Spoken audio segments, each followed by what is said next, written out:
আবারও আজকে রান্নার রেসিপি নিয়ে চলে আসলাম। আজকে দেখাবো ঝিঙে আলু দিয়ে রুই মাছের পাতলা ঝোল। দেখো ঝিঙেটা কেটে রেডি করে রেখেছি ধুয়ে, এদিকে আলু আর লঙ্কা চিড়ে রেখেছি কেটে ধুয়ে, এদিকে রুই মাছ নিয়েছি, রুই মাছের মাথা আর ডিম আছে, ভেজে নিয়েছি আগে থেকেই।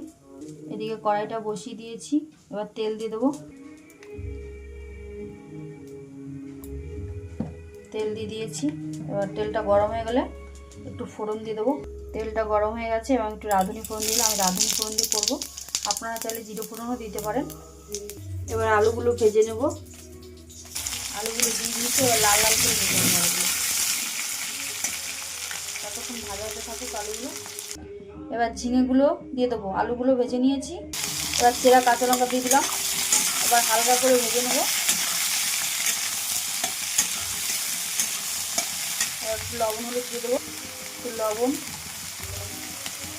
একটু হলুদ দিয়ে দিলাম, এবার ভালো করে এবার ভেজে নেব।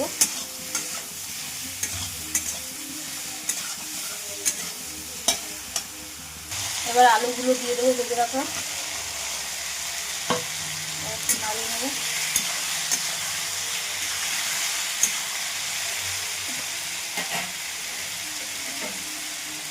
সামান্য জল দিয়ে দিলাম,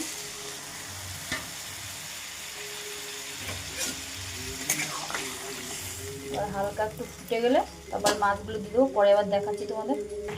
এবার মাছগুলো দিয়ে দেবো,